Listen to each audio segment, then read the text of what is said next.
ओम शांति।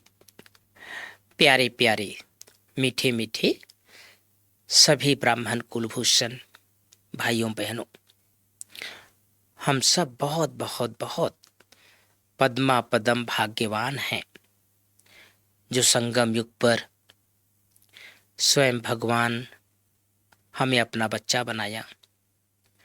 ब्रह्मा बाबा का संपूर्ण परिचय प्राप्त हुआ। मातेश्वरी के बारे में पूरी जानकारी हो गई। बाबा मिला, इतना प्यारा परिवार मिला, मीठा मधुबन मिला, दादियाँ मिली, लेकिन सभी को मिलाने के निमित्त ब्रह्मा बाबा जो सदैव गाइड बनकर के रहे, गॉड का साथी बनकर के रहे, तो ब्रह्मा बाबा के अनेक कदम हैं और उन कदमों में से हम सभी आज कुछ बातों का चर्चा कर रहे हैं। आप सबको पिछले कुछ दिनों से बाबा के अलग अलग कदमों के बारे में बता रहे हैं। आज हम चर्चा करेंगे साकार बाबा का 9वां कदम, और वो है महान तपस्वी। बाबा की जीवन वृत्तांत को जब देखते हैं, कल भी आप सबको बताया था, बाबा संपूर्ण त्याग मूर्त थे। संपूर्ण त्याग, एक बार किसी चीज का त्याग कर दिया, मना कर दिया, जीवन की दिशा बदल दी, विचार बदल दिए, उद्देश्य बदल गए, खान पान बदल गया, शुद्धता आ गई, पवित्रता आ गई। कहाँ बाबा का जीवन घर गृहस्थ में, परिवार में थे, समाज के बीच सम्माननीय व्यक्ति थे, लेकिन एक झटके में पूरा जीवन की धारा, जैसे नदियां कभी कभी अपनी धारा बदल देती है ना, ऐसे बाबा ने पूरा जीवन की धारा बदल दी, दिशा बदल दी और संसार के आत्माओं के लिए मार्गदर्शक बन गए कि ऐसा भी जीवन जिया जा सकता है जिसे संसार के लोग असंभव समझते हैं, जिसे लोगों ने अकल्पनीय समझ लिया, कल्पना से भी परे की बात समझ लिया, उसे साकार बाबा ने बहुत सहज करके दिखाया। त्याग तो किए, लेकिन त्याग के साथ साथ तपस्या किए। कभी कभी हम देखते हैं, अगर किसी ने त्याग किया और त्याग करने के बाद अगर तपस्या नहीं की तो त्याग निष्फल हो जाता है। बाबा ने दोनों चीजों को बहुत बैलेंस रखा, त्याग के साथ साथ अपने जीवन में तपस्या को बहुत ऊंचा स्थान दिया। कई बार हम सब दादियों के श्रीमुख से सुनते हैं, जैसे ही बाबा को पता चला कि इस तरह का मेडिटेशन करना है, इस तरह से राजयोग का अभ्यास करना है, तो हर बात की तपस्या, बात बात में तपस्या। एक बार चंद्रहास दादाजी ने बताया था कि क्योंकि जो आप सब मुरली में सुनते हैं, शुरू में आवाज साकार बाबा के साथ कि आज हम बाप दादा की मुरली सुन रहे हैं, ये जो आवाज आती है, ये चंद्रहास बाबू, चंद्रहास दादा, उसकी आवाज है। वही रिकॉर्डिंग करते थे, वही उस समय माइक संभालते थे और बाबा के अंग संग रहते थे, बाबा का बहुत ध्यान रखते थे, बाबा को नहलाते भी थे। तो जैसे बुजुर्ग थे ना बाबा, तो ध्यान रखने वाला कोई तो चाहिए। तो जैसे बाल्टी में पानी और फिर वो मग, लोटा होता था, लोटा से पानी डालते थे बाबा के सिर के ऊपर, पीठ में। तो बाबा बीच बीच में पूछते थे, बच्चे किस पर जल चढ़ा रहे हो? तो याद दिलाते थे, यही समझो कि शिव पर लोटी चढ़ा रहे हो। अर्थात ब्रह्मा बाबा और शिव बाबा एक प्रकार से दोनों मिल करके एक होकर के रहते थे। तो तपस्या, ये भी एक तपस्या है कि हर चीज में भगवान की याद। और दादियां तो बहुत छोटी छोटी थी, हर एक को सुबह ऐसा उठने की बाबा उस समय प्रेरणा नहीं देते थे, लेकिन बाबा और मम्मा शुरू से ही 2 बजे उठते थे और 2 बजे उठकर बाबा छत में बैठकर कभी कभी चांदनी रात में मन को एकाग्र करके भगवान के साथ वार्तालाप।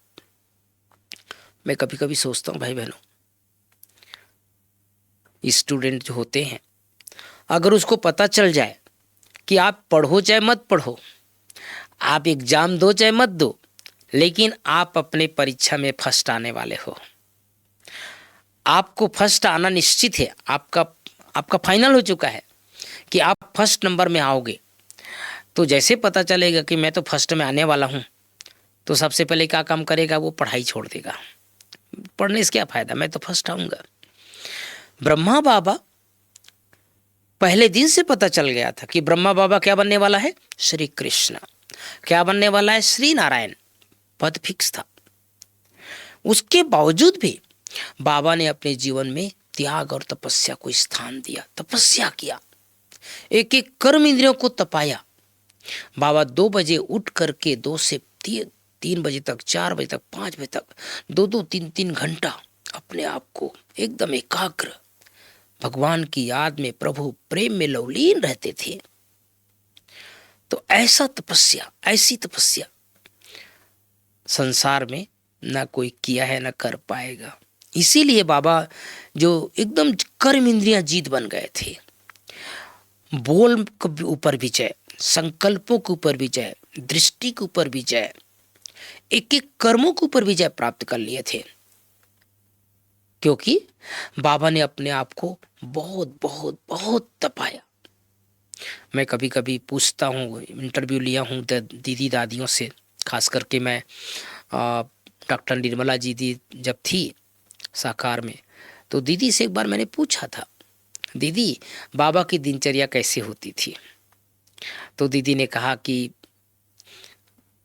अमृत बेला बाबा उठते थे, उठ करके कभी कभी एकांत में, क्योंकि दीदी बाद में आई थी यज्ञ में, तो बाबा सुबह उठ करके अमृत बेला योग भी कराते थे। योग कराने के बाद फिर तैयार होकर के 6-6:15 बजे मुरली सुनाने आ जाते थे। तो दिनचर्या इतनी व्यवस्थित थी बाबा की, एक्यूरेट दिनचर्या, कितने बजे मुरली सुनाना है, कितने बजे योग कराना है, कितने बजे बच्चों से मिलना है, कितने बजे पत्र लिखना है, कितने बजे बच्चों के साथ कचहरी करना है, कितने बजे राउंड में लग जाना है। तो बाबा का एक एक चीज जैसे तपस्वी में बीतता था, तपस्या में, और बाबा के नयन से पता चलता था कि बाबा एकदम जैसे प्यार में मगन है, प्रभु प्रेम में लवलीन है।